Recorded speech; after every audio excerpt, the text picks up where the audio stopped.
toi. Taisez-vous. Non mais cet homme est ahurissant. Porte-parole du gouvernement. Ce que vous venez de faire, c'est super.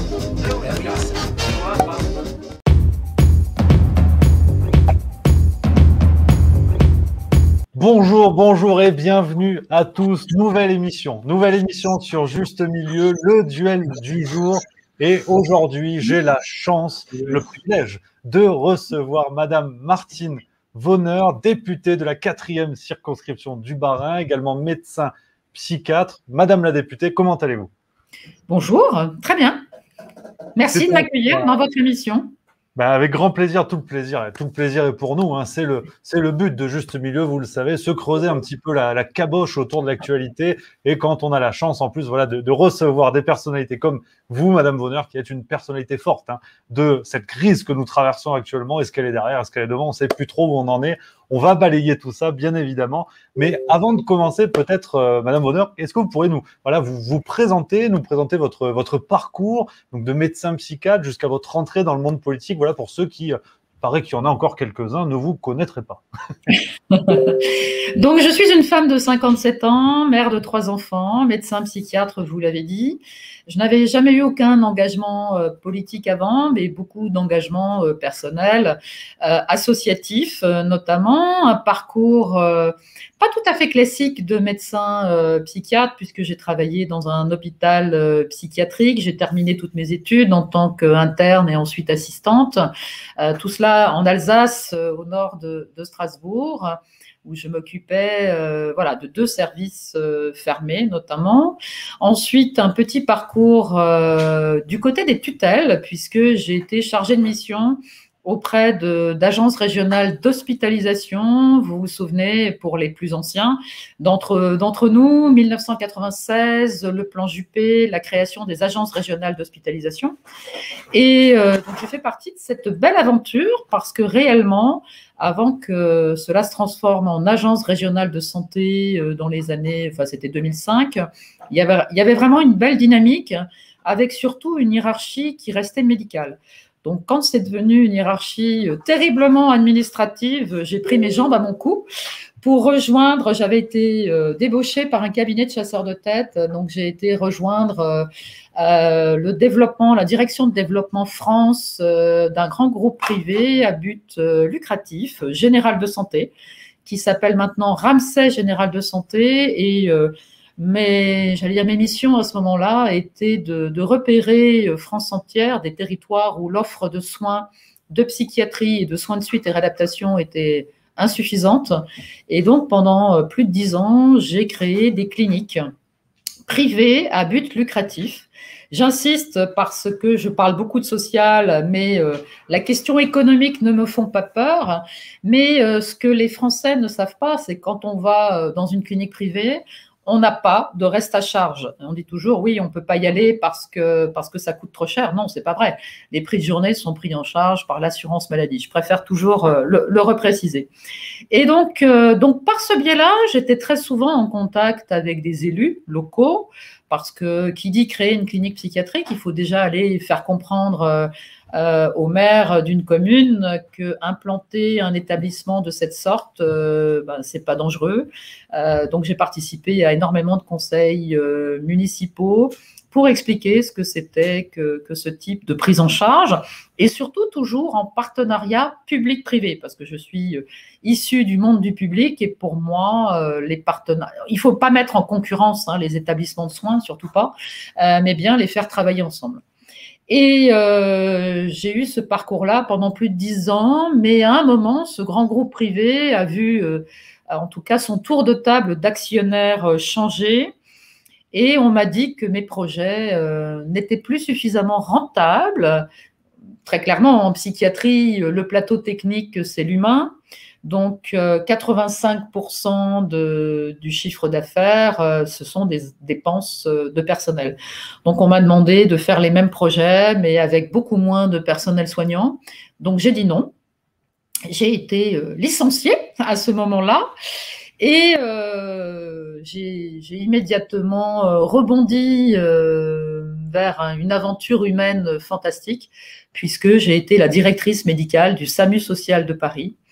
j'avais rencontré Xavier Emmanuelli qui laissait son poste à ce moment-là, qui n'a gardé que la présidence du SAMU social international.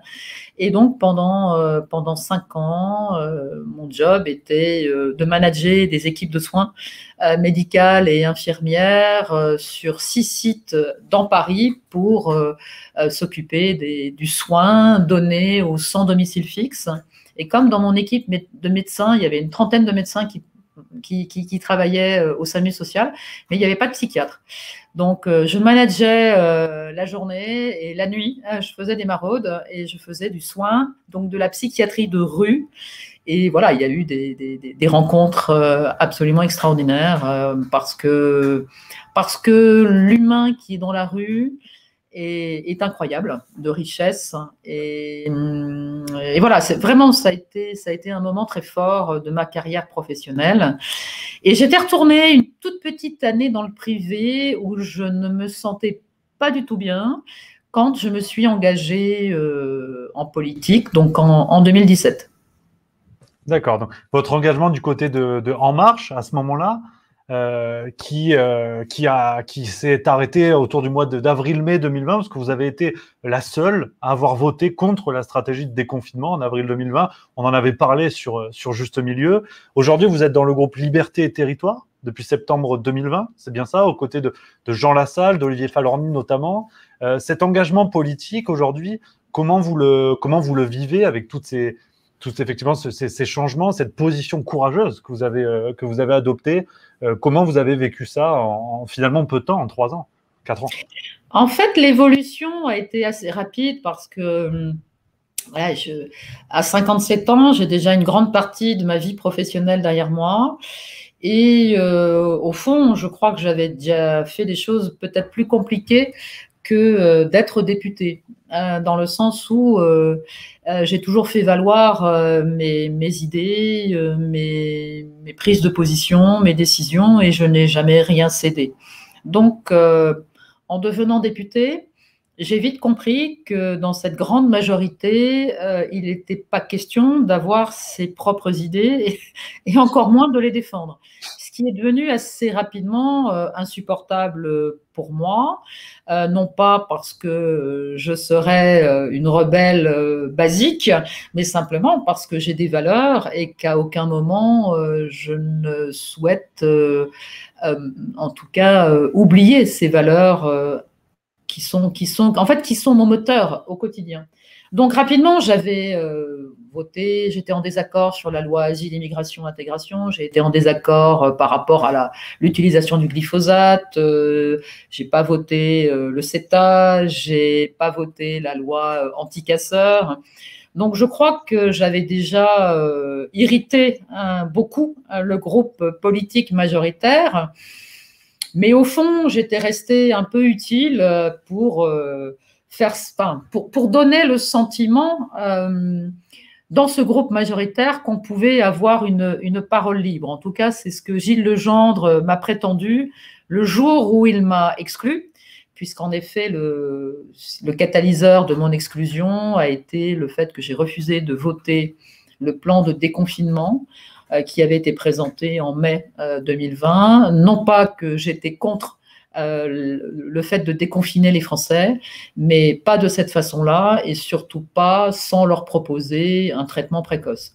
Donc la vie d'un député qui n'appartient à aucun groupe politique est pas tout à fait agréable parce que quand on est non inscrit pour pouvoir travailler, pour pouvoir défendre ses idées, c'est très compliqué parce qu'on est tiré au sort dans ce groupe de non inscrits, donc ça devient voilà, c'est le jeu du hasard et c'est très inconfortable.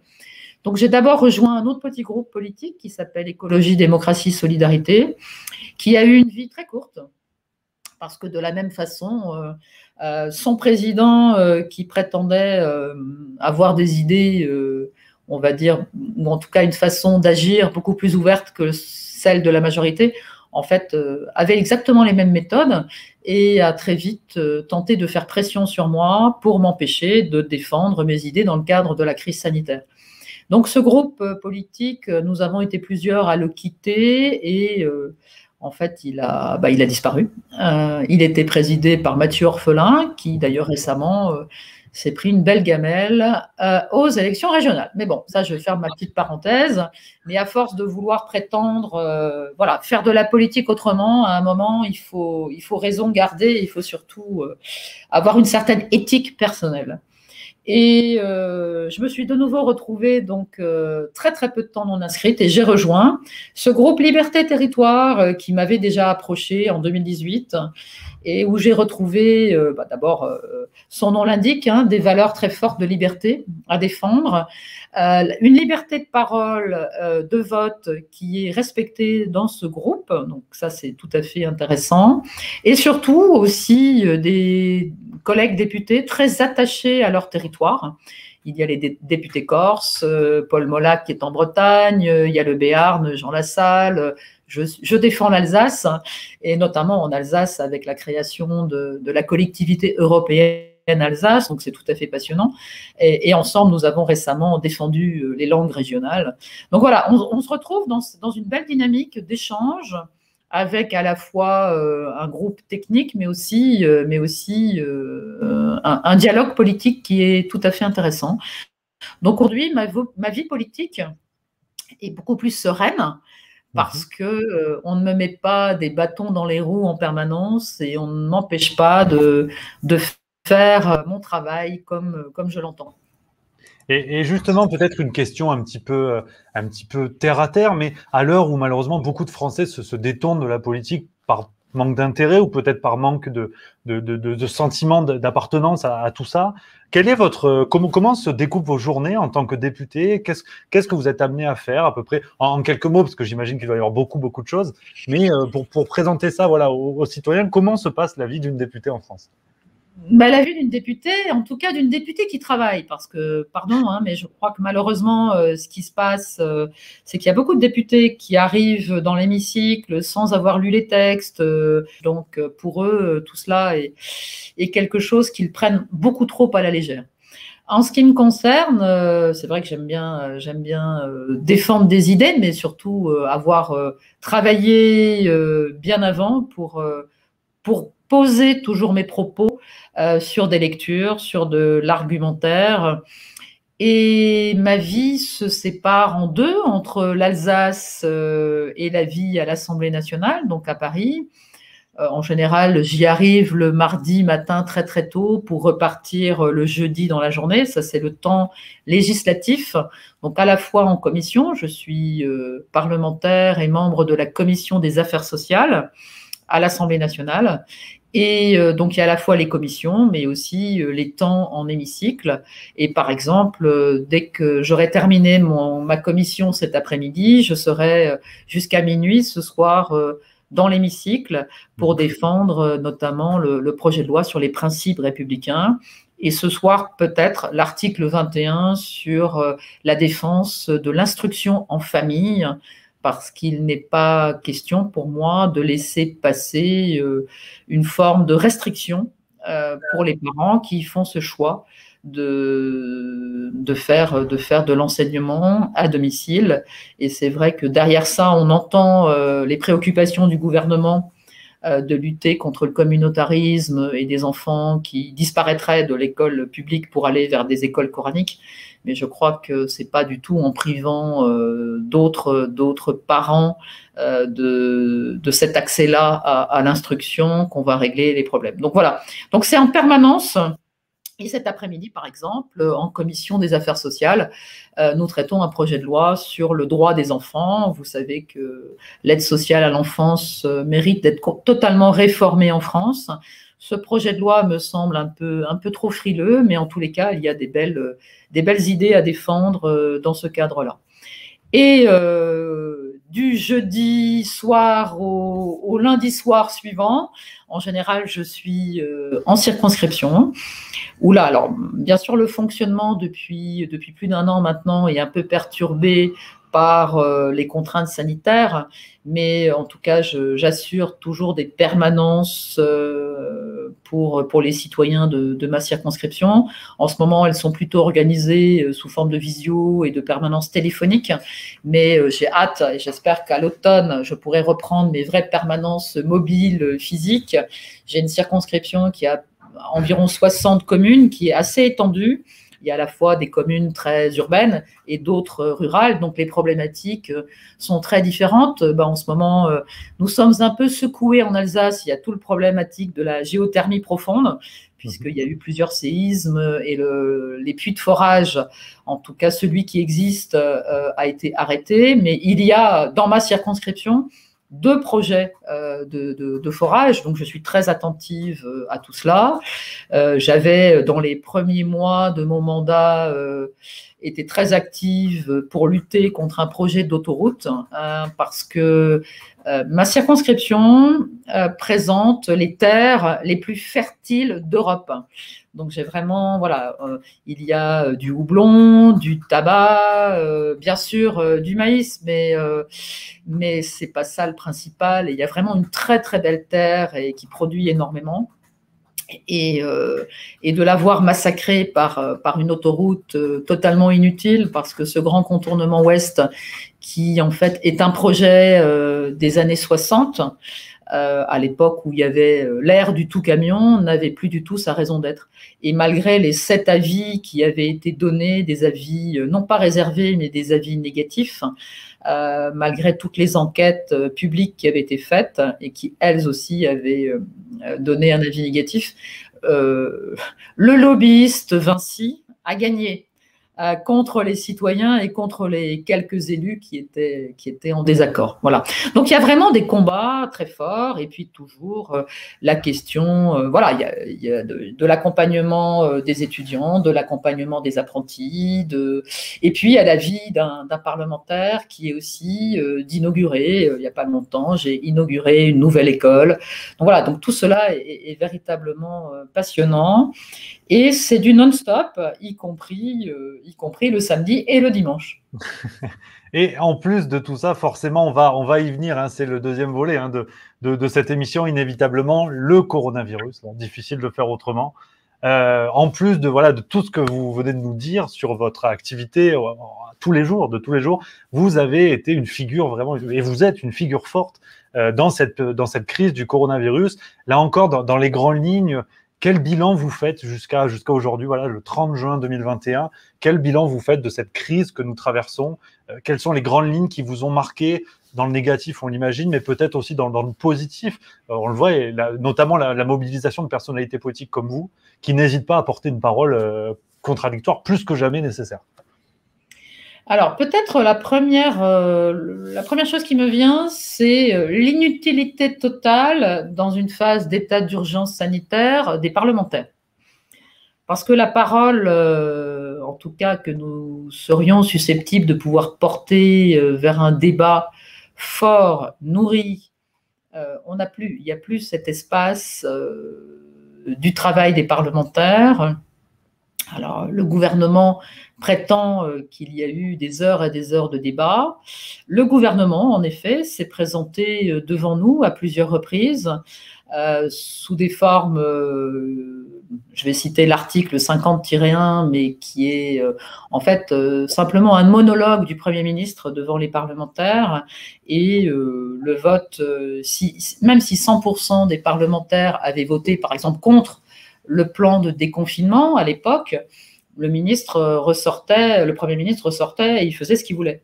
Donc en fait, il faut bien comprendre que depuis le premier confinement, depuis le premier discours du président, depuis le 23 mars que nous avons voté, nous avons validé, enfin le fait majoritaire écrasant de l'Assemblée fait que l'état d'urgence sanitaire a été voté, et depuis ce temps-là, il a été prolongé.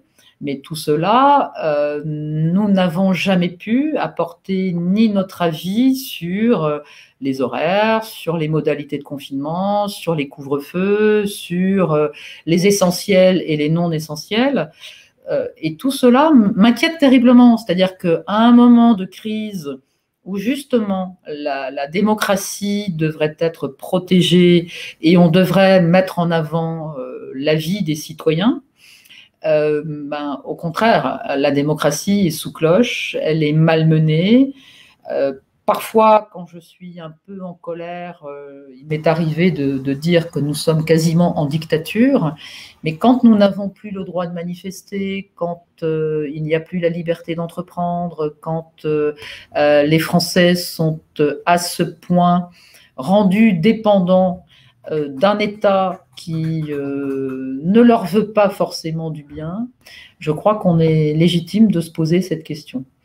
Donc, ce qui m'a choqué dès le départ, c'est que bon, il y a cette urgence sanitaire et je suis toujours bienveillante en disant que ce gouvernement, au fond, avait peut-être le droit de se tromper tout au début, parce que la mortalité aurait pu être énorme, hein, on n'en savait rien.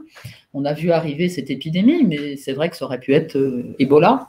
Enfin, très vite, on a quand même vu que ce n'était pas du tout ça. Et toutes ces mesures disproportionnées, à aucun moment, n'ont été réajustées, rééquilibrées.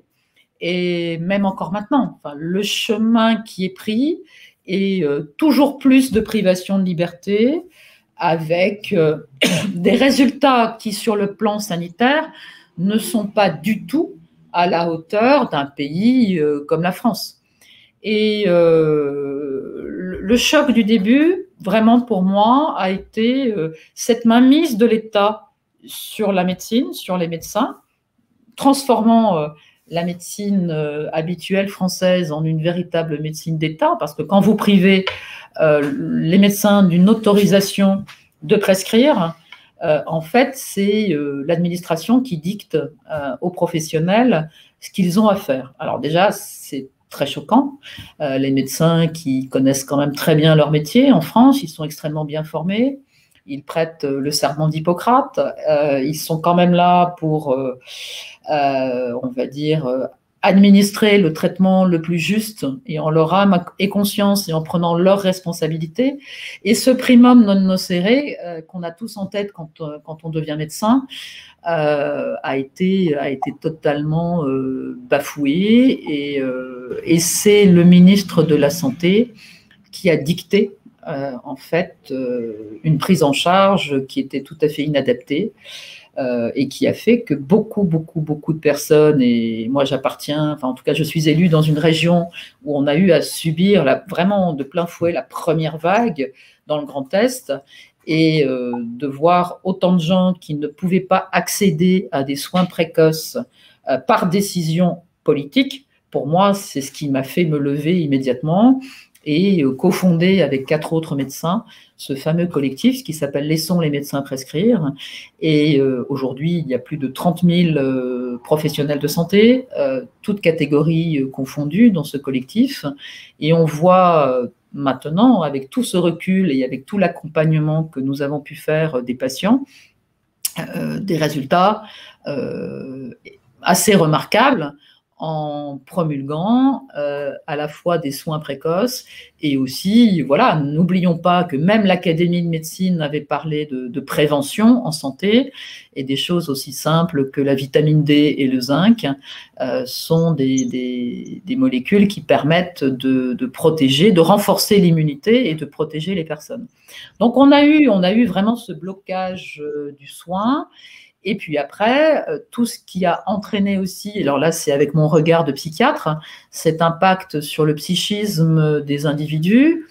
On bat les records actuellement de taux de suicide, on bat les records de recours aux médicaments psychotropes, anxiolytiques, antidépresseurs, hypnotiques pour dormir. Les Français vont très mal, ils ont perdu leurs repères, ils ont certes été accompagnés par le gouvernement sur le plan financier. Et c'est vrai que je tiens à remercier toujours le gouvernement français de l'avoir fait, mais c'est pas en rendant les Français aussi dépendants et en tentant de les acheter qu'on achète leur confiance.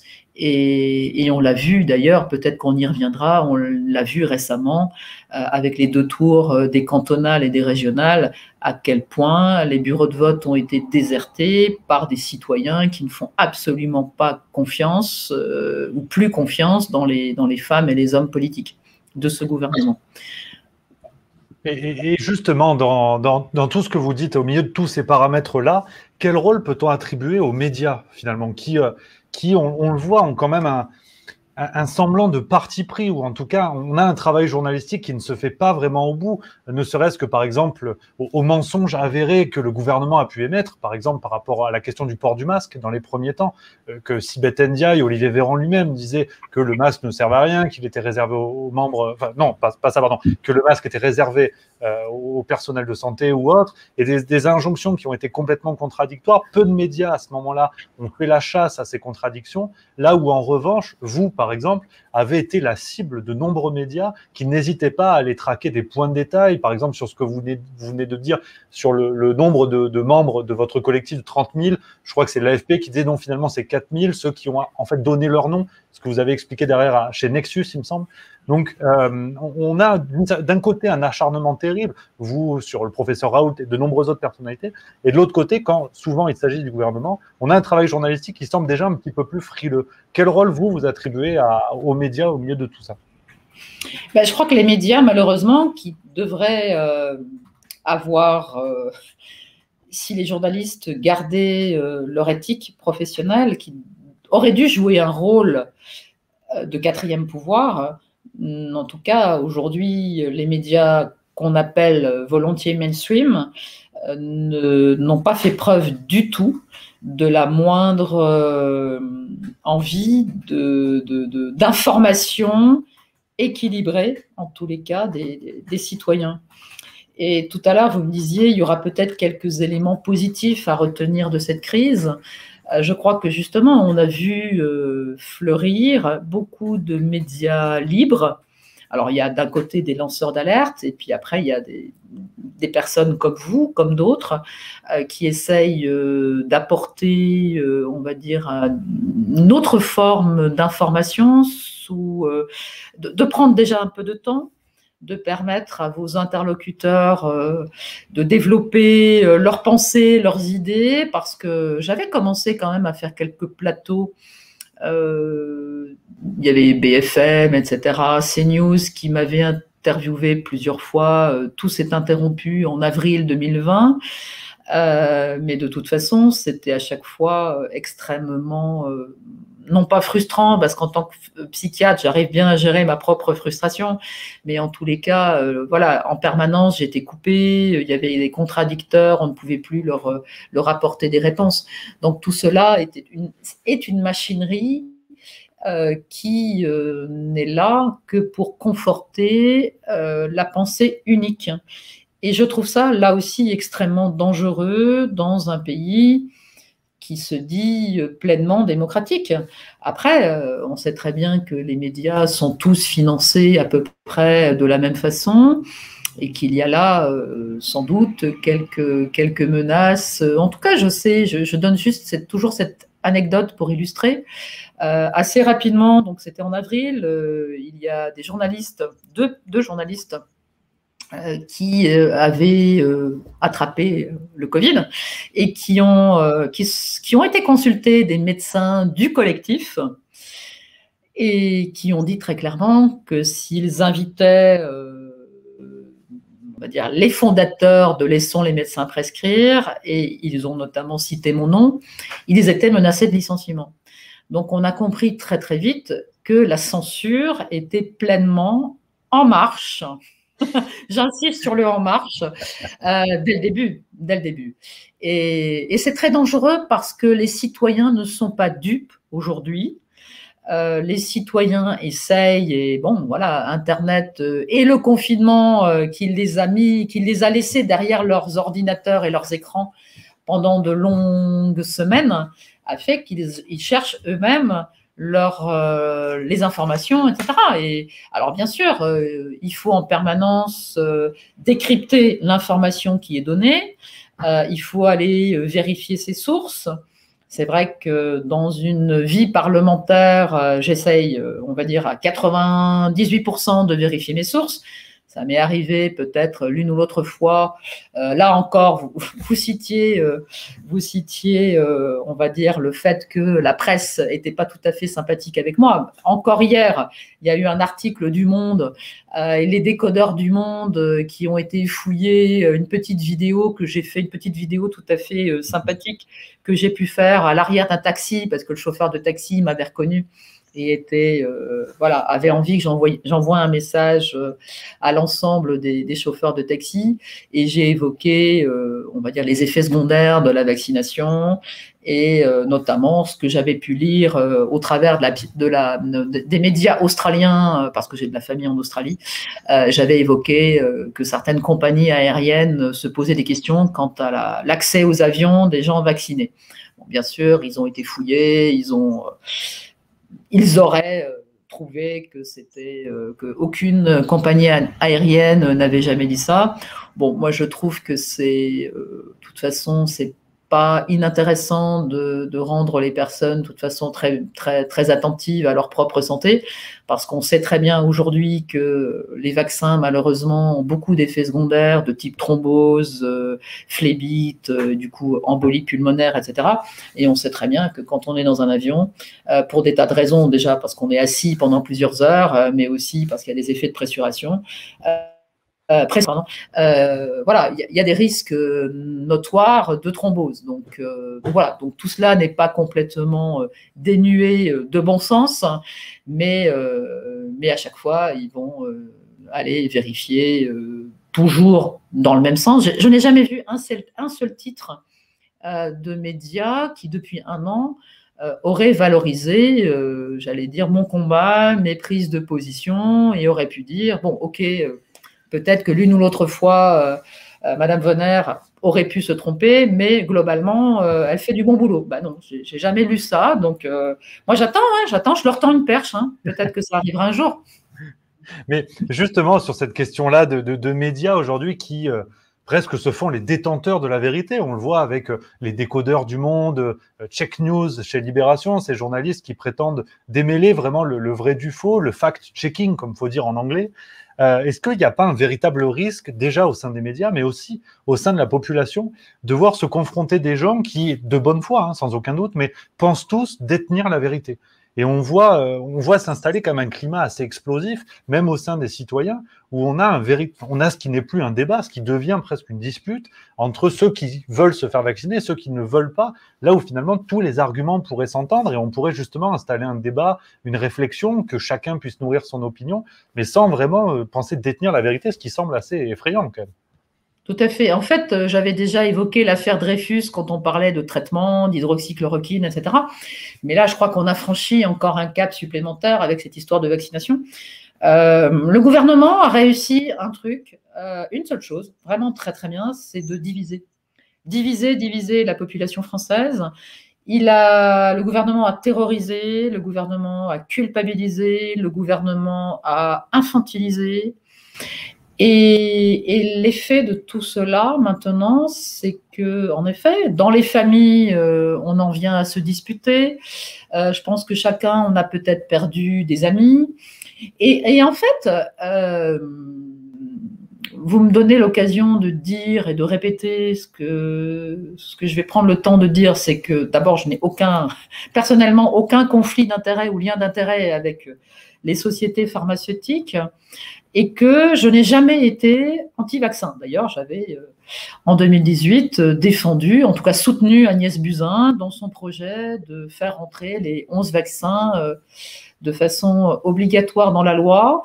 Alors, je mets quand même un petit bémol, parce que j'en viens presque à le regretter, parce qu'on avait donné une condition qui était une condition de temporalité, qui a totalement disparu dans la loi. Donc maintenant que ces 11 vaccins sont inscrits dans la loi, on ne voit pas très bien quand est-ce qu'on va pouvoir en sortir, sauf à refaire un vrai travail légistique, parlementaire, et à changer la loi. Mais voilà, donc moi j'ai des enfants qui sont vaccinés, et autour de moi, voilà, j'ai toujours prôné la vaccination.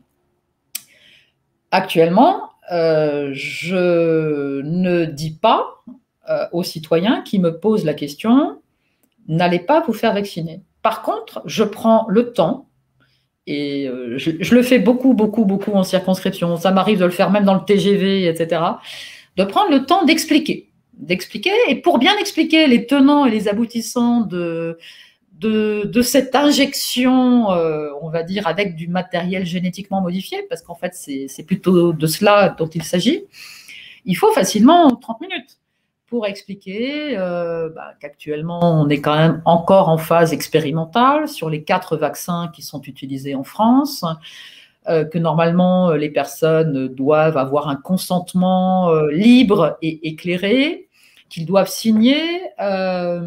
Et je me rends compte en discutant comme ça de plus en plus que les gens vont les yeux fermés, ceux qui sont persuadés qu'il faut aller se faire vacciner pour être protégés. Donc là, ils n'ont pas compris ce que le ministre Olivier Véran a dit lui-même, je le reprécise, dans un mémoire en défense lors d'un référé liberté qui avait été fait par ce fameux monsieur de 83 ans qui avait eu cette double vaccination et qui voulait vivre normalement, sans masque et pouvoir aller et sortir comme il voulait de l'EHPAD où il était.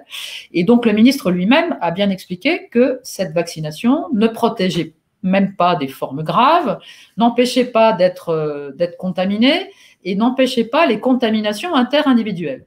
Donc tout cela, je prends le temps de l'expliquer à ceux qui me posent la question.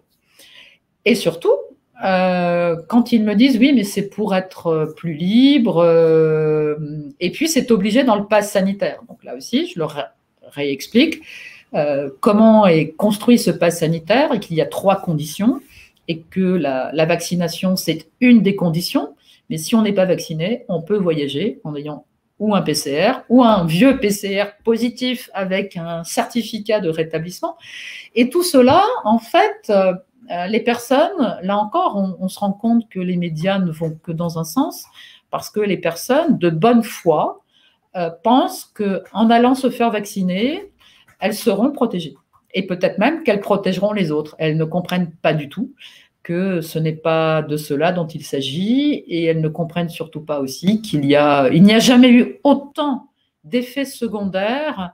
En quelques mois, il y en a je ne sais plus combien, je ne vais pas dire un chiffre, parce qu'après on va encore dire oui, Madame Vonner a dit n'importe quoi, mais il n'y a jamais eu autant d'effets secondaires déclarés en quelques mois. Il y en a beaucoup plus que quand on prend tous les vaccins réunis depuis 15 ans, il n'y a pas eu autant d'effets secondaires déclarés. Donc tout cela est vraiment à relativiser. Et encore une fois, il faut, pour les personnes qui, parce qu'elles ont besoin d'être rassurées, auraient envie d'aller quand même bénéficier de cette injection, il faut vraiment qu'elles aient conscience qu'elles prennent des risques pour leur santé, et qu'au fond, ce vaccin n'est pas si efficace qu'on veut bien leur faire croire. D'ailleurs, on en a la preuve. Hein. Moi, je suis en contact régulier avec des médecins en Israël. On voit ce qui se passe actuellement. Ils sont obligés de reconfiner à certains endroits, de nouveau le port du masque, etc. Parce qu'il y a de nouveau beaucoup de personnes malades et qui ont eu la double vaccination. La même chose en Angleterre. Donc voilà, il faut se poser légitimement des questions par rapport à cet intérêt de la stratégie vaccinale soutenue de cette façon-là par le gouvernement. Et la définition simple aussi, c'est, de toute façon, en période épidémique, normalement, c'est ce qu'on apprend, je ne veux pas dire en première année de médecine, mais quasiment, en pleine épidémie, on ne vaccine pas. Donc, tout cela, on l'oublie. Et sur ce point, justement, je rebondis et je m'adresse plus à la médecin psychiatre que vous êtes. Cette injonction qui est faite, en tout cas ce discours qui s'installe aujourd'hui de dire nous allons retrouver notre liberté grâce au vaccin, des injonctions qui peuvent être d'ailleurs extrêmement violentes. Encore hier, Emmanuel Le Chypre sur RMC, le journaliste, qui disait qu'il irait chercher lui-même avec les dents les gens pour aller se faire vacciner. Donc c'est dire à quel point ça peut aller très très loin. Est-ce qu'il n'y a pas un risque sur le plan psychiatrique pour les Français d'une certaine manière de croire en ça, de se dire effectivement si on se fait vacciner, on va retrouver notre liberté, donc chouette, allons-y, et que finalement autour du mois de septembre par exemple, rebelote, couvre-feu, confinement, et les gens se disent mais attendez, vous nous avez pris pour des lapins de 6 semaines. Est-ce qu'il n'y a pas un risque terrible sur ce point-là?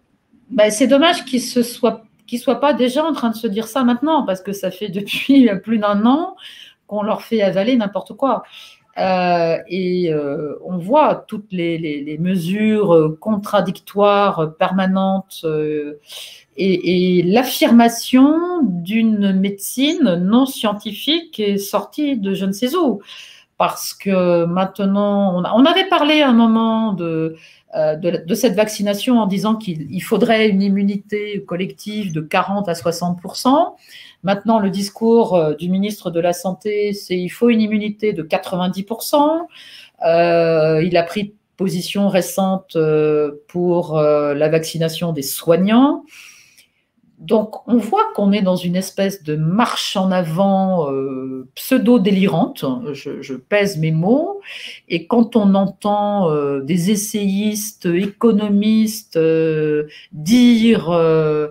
tenir des propos aussi peu raisonnables que ceux de M. Le Chip, je suis extrêmement frappée que les médias, encore une fois, qui sont suivis parce que les gens, ils allument leur télé quand même extrêmement facilement, et à longueur de temps, on leur fait avaler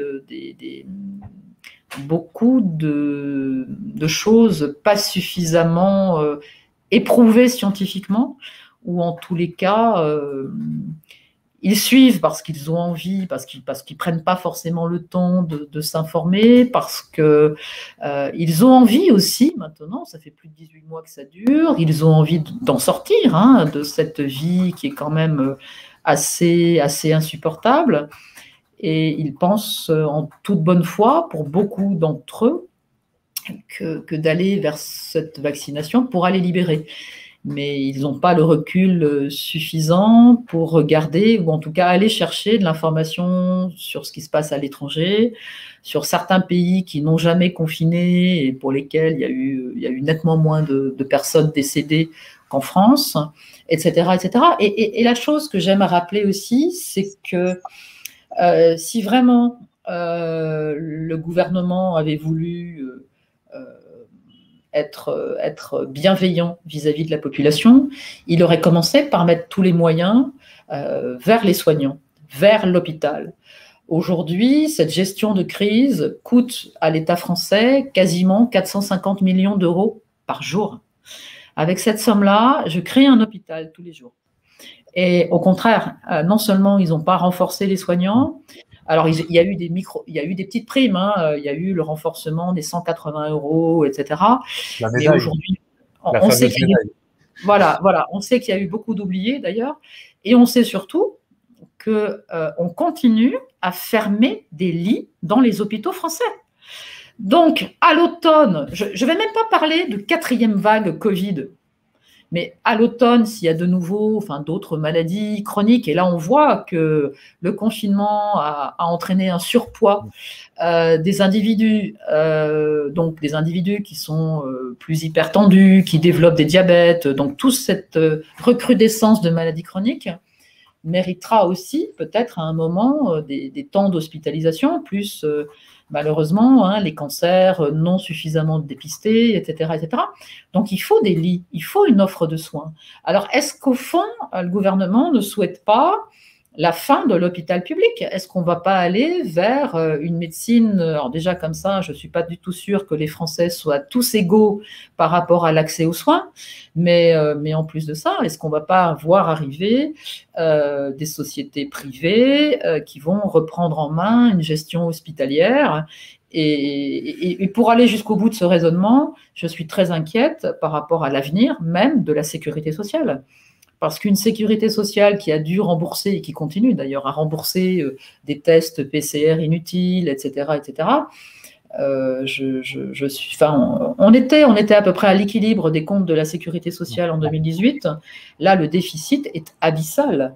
Donc c'est ça aussi que je reproche vraiment à ce gouvernement, c'est d'avoir pris le plus mauvais chemin pour gérer cette crise. Une dernière question, Madame Bonheur, parce que c'est vrai que vous nous avez gentiment accepté de nous consacrer une partie de votre temps qui est précieux, donc pour ne pas en abuser, une dernière question. Pour rebondir, tout à l'heure, vous parliez de médecine non scientifique, et justement avec accusations permanentes de complotisme, cette traque à la fake news en permanence, à l'excès souvent. Est-ce qu'il est encore possible, dans le monde de la science, de la recherche, est-ce qu'il est encore possible de douter? Ou est-ce que nous sommes définitivement entrés à l'heure d'une science où une ligne s'est imposée, presque une vérité officielle, comme aurait pu dire Orwell à son époque, qui est devenue la tarte à la crème? Il faut parler de 1984 tout le temps, mais c'est quand même un petit peu ça. On voit des personnalités qui se sont imposées sur les plateaux, c'est à se demander d'ailleurs quelle est leur présence réelle auprès des patients, et qui imposent une ligne, là où d'autres qui ont les mêmes qualifications, qui exercent le même métier de médecin ou de chercheur, vont arriver et dire « Attendez, on peut peut-être regarder les choses différemment ». Est-ce qu'il est encore possible de douter aujourd'hui? Alors, vous avez raison de poser le débat, en tout cas la question comme cela. Je crois vraiment qu'il y a, dans le monde de la recherche, en tous les cas, beaucoup de choses à changer. Et cette dépendance au laboratoire, qui est de fait par rapport au financement, fait que même si les équipes sont de toute bonne foi, il y a un moment où il faut rendre des résultats et notamment peut-être renvoyer une forme d'ascenseur par rapport à tous ceux qui financent.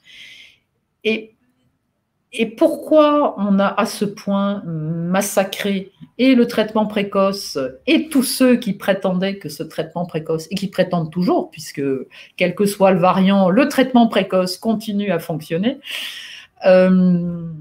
Pourquoi cela? C'est vraiment que cette liberté de faire une recherche publique qui ne serait pas dictée par des bénéfices financiers directs attendus par des sociétés, que ce soit des sociétés pharmaceutiques ou autres, qui investissent beaucoup d'argent dans la recherche, et donc on dit forcément qu'il faut qu'il y ait un retour d'investissement. Mais si je prends l'exemple du traitement précoce et de la façon dont on a voulu démontrer que ça ne fonctionnait pas, c'était la condition sine qua non pour pouvoir aller vers les vaccins, puisque en Europe, on ne met de l'argent sur la recherche vaccinale et sur les vaccins que si on est face à une maladie qu'on ne peut pas traiter. Donc, réussir à traiter la Covid pour à peu près 5 € pour un traitement total d'antibiotiques et d'hydroxychloroquine ou d'ivermectine, enfin bon, etc., mettait en péril tous les enjeux qu'il y avait sur le développement de ces vaccins. Donc, je crois que le nerf de la guerre, malheureusement, est toujours celui-là, celui des bénéfices financiers, et de remettre complètement à plat les modalités de financement de recherche me paraîtrait être une urgence tout à fait vitale pour redonner des lettres de noblesse à la recherche française. Et européenne et mondiale, mais en tout cas prendre de la distance. Et bon, je parle plus facilement en tant que députée française de la France. Bien sûr, bien sûr. Et là encore, peut-être un dernier mot pour conclure. On l'a évoqué tout à l'heure, mais malgré le vaccin, faut-il s'attendre à un bis repetita par rapport au confinement, par rapport au couvre-feu? Est-ce qu'on y va tout droit? Gabriel Attal, qui aujourd'hui même évoque déjà une nouvelle vague. Est-ce qu'il faut s'y attendre ou est-ce qu'il y a quand même peut-être un espoir dans tout ça? Ben moi, j'ai quelques craintes, encore une fois, parce que j'ai un regard à l'international et je vois que dans les pays qui ont eu une couverture vaccinale même plus importante que la France aujourd'hui, on voit que ça n'a pas du tout limité de nouvelles infections et une nouvelle vague.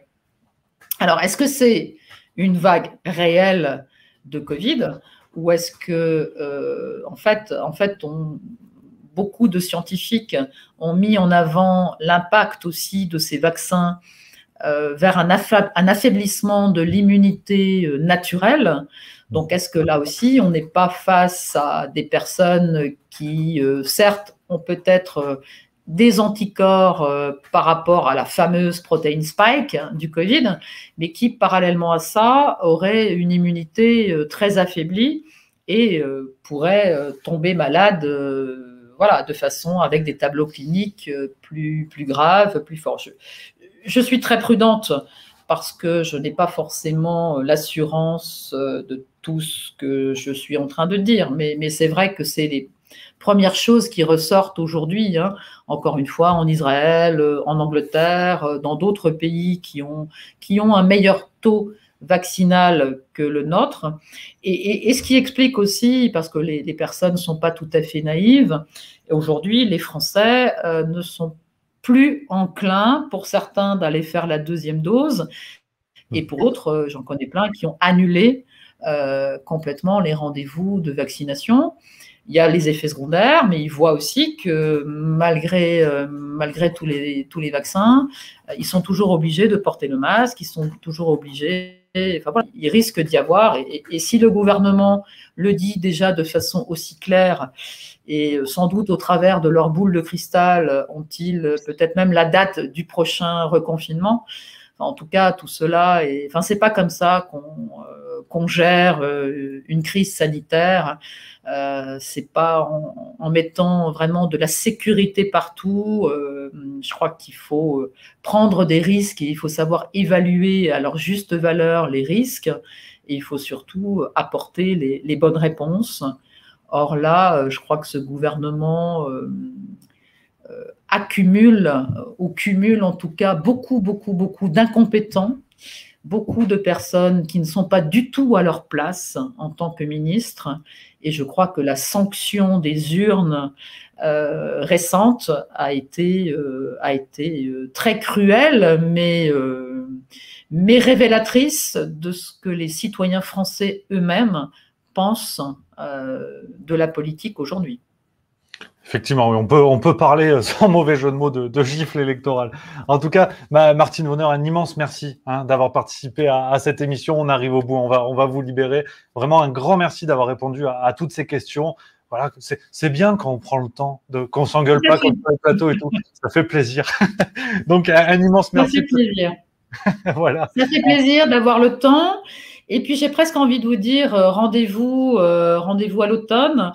Parce que d'ici là, mon association politique aura été créée, Ensemble pour les libertés. Et si je suis seule dans l'hémicycle à me battre, je ne suis pas seule sur les territoires, et les citoyens, beaucoup de citoyens m'accompagnent. Mais en tout cas, vous serez la bienvenue sur Juste Milieu, avec grand plaisir, peut-être pour un nouvel épisode, pour nous parler de votre nouvelle démarche, des nouvelles missions que vous allez défendre. Donc voilà, on touche à la fin de cette émission. Bien sûr, les classiques, n'oubliez pas de vous abonner à Juste Milieu, ça c'est important. On va se retrouver très vite pour de nouvelles vidéos, de nouveaux formats, de nouveaux duels du jour. Martine Vonner, encore merci. À très bientôt. Au revoir. Au revoir.